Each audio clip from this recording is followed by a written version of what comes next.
Meus amigos, acabei de gravar o vídeo da segunda-feira, esse que você verá, mas para meu desgosto e provavelmente o seu também, o som não está bom. Isso porque eu esqueci de ligar este microfone aqui. E o som, então, é o da câmera, o que não é realmente nada bom. Então, peço desculpas, mas não poderia não apresentar o vídeo, até por causa do adiantado da hora. Como eu não apareci ontem e não fiz o vídeo da noite no sábado, muita gente poderia ficar preocupadíssima. O professor bateu com as botas? Não, eu estou aqui. Esse probleminha técnico provavelmente para muitos não será problema, mas eu peço desculpas, sim, porque realmente foi um lapso da minha parte. Por outro lado, espero que gostem do vídeo. E se gostarem, não esqueçam no final, deixem os seus likes. Alô, bom dia, estamos de volta nessa segunda-feira, 28 de abril de 2025, sejam todos bem-vindos. Muitas notícias hoje, meus queridos amigos, e notícias preocupantes, como a possibilidade cada vez mais real, mais próxima, de uma guerra entre Índia e Paquistão. Em relação às informações que temos hoje sobre esse possível conflito, o Reino Unido, foi divulgado que o Reino Unido, os Estados Unidos, o Canadá, a Rússia, a Austrália, a OTAN e a China emitiram novos alertas de viagens para o Paquistão, devido às crescentes ameaças à segurança após o ataque terrorista na Caxemira, com riscos elevados na fronteira entre Índia e Paquistão. Hal Turner, o radialista americano Hal Turner, disse que esses alertas de viagem coordenados destacam a crescente preocupação global com a deterioração da situação de segurança no Paquistão.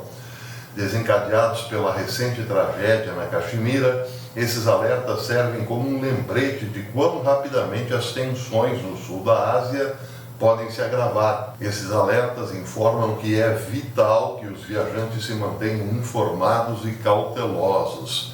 Turner diz que, embora a diplomacia possa eventualmente acalmar a situação, a mensagem da comunidade internacional, no entanto, é clara. Viajar para o Paquistão traz riscos crescentes e preocupações devem ser levadas a sério.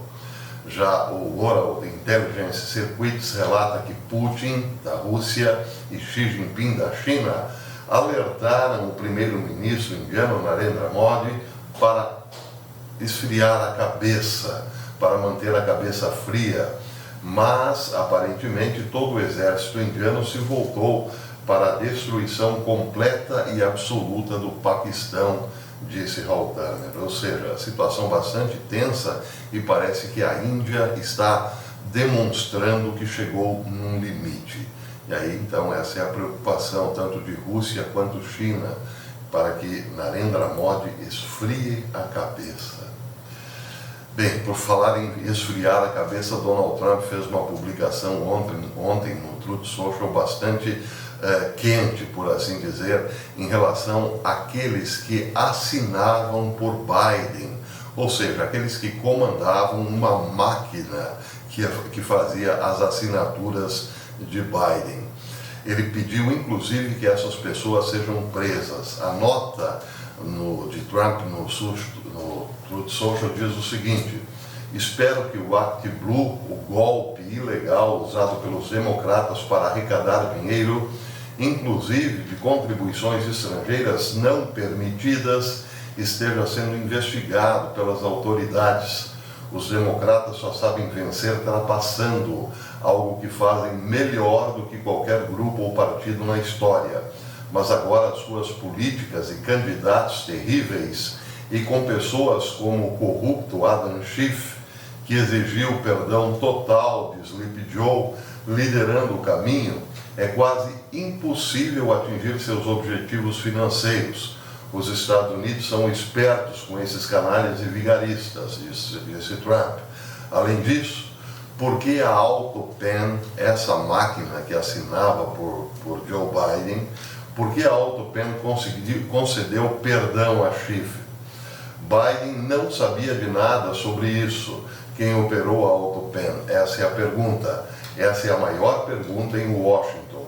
Eles quase destruíram o nosso país. Todos eles deveriam estar na cadeia, disse Trump.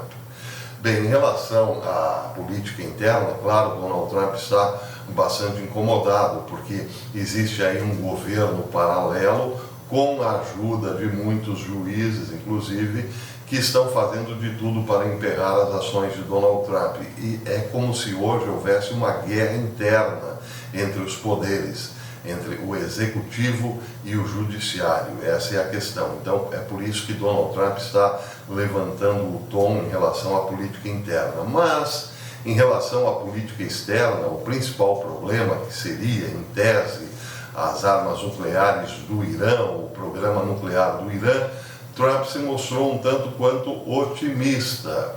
No sábado, houve um terceiro encontro entre a delegação americana e a delegação iraniana em Oman para tentar avançar um novo um novo projeto nuclear para o Irã. E Trump disse que está, digamos, otimista, ou relativamente otimista em relação a esse acordo. Ele disse a repórteres que as negociações nucleares em andamento de seu governo com o Irã estão indo muito bem e que um acordo será fechado. E ele terminou dizendo: teremos algo sem precisar começar a jogar bombas por todo lugar, disse Trump. Ou seja, ele acredita que terá um acordo em relação ao projeto nuclear do Irã sem precisar usar a força. Mas aí muitos comentam o seguinte: bem, se os Estados Unidos não usarão a força, quem está usando a força nesse momento? Porque muitos acreditam que essas explosões, ou a gigantesca explosão no maior porto do Irã na semana passada, não foi acidente. Aliás, essa é a visão dos iranianos. Parlamentares iranianos estão acusando, sim, dizendo que Israel é que está por trás da explosão. Em relação a isso, o primeiro-ministro Benjamin Netanyahu, primeiro-ministro de Israel, pediu ontem que toda a infraestrutura nuclear do Irã seja desmantelada, já que as negociações entre os Estados Unidos e o Irã pareciam caminhar em uma direção positiva após uma terceira rodada de negociações indiretas em Oman no fim de semana. Netanyahu também especificou que o Irã não deve ter permissão para enriquecer urânio ou mesmo manter a capacidade de fazê-lo, e disse em uma conferência que apresentou sua posição sobre o assunto ao presidente dos Estados Unidos e que estava em contato próximo com os Estados Unidos sobre o assunto. Porém, não ficou claro o quanto a posição de Netanyahu se alinha com a de Donald Trump. Em declaração a repórteres também no domingo, Trump não pareceu compartilhar suas preocupações. Ele disse: sobre a situação do Irã, acho que estamos indo muito bem. Acho que um acordo será fechado, vai acontecer. Tenho quase certeza de que vai acontecer. Então, muitos estão especulando que essa pode não ser também pode não ser o otimismo de Netanyahu. Pode ser que Netanyahu não compartilhe desse otimismo com Donald Trump. Mas outros dizem o seguinte: pode ser também um jogo de cena. Pode ser que Trump e Netanyahu, que são muito próximos, combinaram. Um faz a figura do policial bonzinho e o outro faz a figura do policial malvadão. Mas no final das contas os dois trabalham em conjunto. Enquanto Donald Trump se mostra otimista, Netanyahu diz que não é possível aceitar nenhuma forma do Irã enriquecer urânio e assim por diante. E no meio disso, claro, os acidentes no Irã vão acontecendo. Essa é uma das linhas, por assim dizer, projetadas por alguns analistas. Bem, nesse fim de semana, Netanyahu participou de um fórum político internacional promovido pelo Jewish News Syndicate, e isso em Jerusalém. Nessa participação, Netanyahu enfatizou que Teherã não pode continuar enriquecendo urânio. No que diz respeito a Israel, ele disse: um acordo real que funcione é aquele acordo que elimina a capacidade do Irã de enriquecer urânio para armas nucleares. Desmantelar toda a infraestrutura do programa nuclear do Irã é o objetivo. Esse é um acordo com o qual, sim, aí podemos conviver. Ele também previu que se os dois lados cheguem, Estados Unidos e Irã, cheguem a um acordo muito brando, o Irã simplesmente esgotaria o tempo, cozinharia o galo e esperaria o fim do mandato de Trump antes de retomar o seu projeto de onde parou. Para finalizar, diz aqui o Jewish News Syndicate, o Irã busca abertamente destruir Israel, nega a busca por armas nucleares, mas acelerou a produção de urânio enriquecido a 60%. Netanyahu diz que essa é uma taxa de enriquecimento muito acima do necessário para uso civil e está a um pequeno passo técnico do urânio para armas. O país também continua a desenvolver suas capacidades de mísseis balísticos. Bem, em relação agora ao que tem sido dito no Irã, o deputado iraniano Mohamed Siraj acusou Israel de envolvimento na explosão do porto de Bandar Abbas, enquanto os incêndios continuam a arder. Israel, disse ele, esteve envolvido na explosão, não foi acidental. Evidências claras apontam para o envolvimento israelense, disse o político. Havia explosivos plantados no container, seja no país de origem, ou ele quis dizer, podem ter sido plantados no país de origem desse container, ou ao longo da rota de transporte. Não descartamos o envolvimento de fatores internos na plantação dos explosivos nos containers. Está se referindo aí a uma sabotagem. A explosão ocorreu em 4 locais diferentes, disse ele. Porém, ele não apresentou evidências para sustentar sua alegação. Uma autoridade israelense foi citada pela mídia hebraica no sábado, afirmando que Israel não teve participação na explosão no porto. A liderança israelense não comentou a explosão.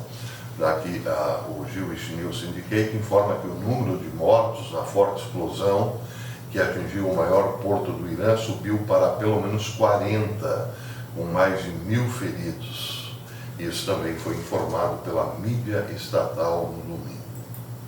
Então essa é a situação tensa entre Irã, Estados Unidos e Israel, mas muita gente aí prevendo que sim, que Donald Trump e Benjamin Netanyahu estão fazendo algumas coisas por vias não oficiais para que o Irã se mostre dócil por não ter outro caminho nessas negociações em Oman. Repito, isso também faz parte do reino da especulação. Muito bem, outra notícia importante, vejam só, 2 notícias, melhor dizendo, muito parecidas, uma em Israel e outra nos Estados Unidos. 2 notícias de países distantes de nós, mas que nós entenderemos muito bem. Bem, eu falei que no final de semana o Jewish News Syndicate promoveu um painel político internacional. Nesse painel, muitas autoridades, pessoas importantes, intelectuais, falaram também a respeito do poder judiciário em Israel como um sério problema à democracia, a democracia do único país realmente democrático no Oriente Médio. Aqui então o Jewish News Syndicate informa que um distinto painel de intelectuais públicos, especialistas jurídicos e ativistas pintaram um quadro sombrio da democracia de Israel na cúpula internacional de políticas do Jewish News Syndicate em Jerusalém no domingo, alertando que o poder arrancado dos eleitores por elites não eleitas está em pleno poder ou funcionamento em Israel. Diz a matéria que os painelistas previram um confronto inevitável entre autoridades eleitas, representando a maioria, e uma elite entrincheirada que busca manter o controle do país. Eles apontaram a Suprema Corte de Israel como a principal causa do que chamaram de erosão da governança democrática, que já dura décadas. Nas últimas 4 décadas, Israel se transformou de uma democracia parlamentar na principal juristocracia do mundo, com a ousadia e a velocidade do imperialismo judicial aumentando enormemente na última década, disse a Ilana Meisel, apresentadora do programa Lei Básica da Jewish News Syndicate TV. Descrevendo isso como um desafio existencial à autogovernança democrática, ela alertou que a supremacia do tribunal removeu a capacidade de compromisso e diminuiu a responsabilidade e a prestação de conta dos legisladores, substituindo o Estado de Direito pelo Estado dos advogados. Outro que falou foi Ram Baratz, editor fundador da revista conservadora Mídia e professor da Universidade Hebraica. Ele destacou que Israel foi a primeira democracia a passar por uma revolução constitucional sem qualquer participação do povo. Ele observou que, embora o excesso burocrático e judicial seja um problema em muitas democracias ocidentais, Israel, por sua vez, foi ainda mais longe, ao extremo daquilo que ele chamou de golpe burocrático judicial e por aí vai. Essa é a primeira informação referente aí a esse tema do poder dos juízes, vinda de Israel. Agora, outra, esse é basicamente um comentário, mas muito ilustrativo, lá dos Estados Unidos, de Clarice Feldman, que publicou esse artigo no American Thinker. Ela diz: mais uma semana em que os Estados Unidos voltam a atenção para um judiciário podre, que está rapidamente acabando com qualquer respeito que já tivemos por ele. À medida em que as liminares ultrajantes emitidas por diversos tribunais distritais, com troca de juízes, sobem na hierarquia judicial, ainda mais liminares são emitidas ou serão emitidas essa semana. E esse, então, é um caso bastante ilustrativo lá nos Estados Unidos, de como o Poder Judicial está tentando, ou melhor, está transformando aquilo que era uma democracia numa juristocracia. E é isso aqui é bastante sintomático, porque o mesmo está acontecendo em Israel. Israel e Estados Unidos. Será que em algum outro país também esse fenômeno acontece? Essa é a pergunta. Muita gente está dizendo, bem, isso não é só um padrão, isso foi determinado quando mentes brilhantes, que nunca receberam um voto, passaram a governar o mundo através, quem sabe, de Davos ou do Fórum Econômico Mundial, com ramificações na ONU e no Vaticano também, muitos dizem. Colocaram isso como uma das principais forças do globalismo, né? Que todos ficassem sob a ordem do judiciário. Então, essas coincidências que estão aparecendo cada vez mais forte, mostrando que sim, de fato estava tudo pronto para que o mundo inteiro deixasse do dia para a noite um tipo de regime e entrasse em outro sem perceber. Bem, aqui, para terminar, uma notícia instigante, interessante, inquietante. Um apagão massivo em vários países europeus. Matéria publicada agora pela RT News. Um grande apagão ocorreu nesta segunda-feira em vários países europeus. Os países afetados incluem Espanha, Andorra e Portugal. Porém, nas redes sociais há relatos de que também houve cortes de energia na França, na Alemanha e na Itália. Vamos também esperar aí maiores detalhes sobre essa informação. Muito inquietante, apagão na Europa, hein? Vejam só. Bem, por enquanto é isso, mas à noite eu volto com a curtinha do professor. Espero vocês. Até lá, se Deus quiser.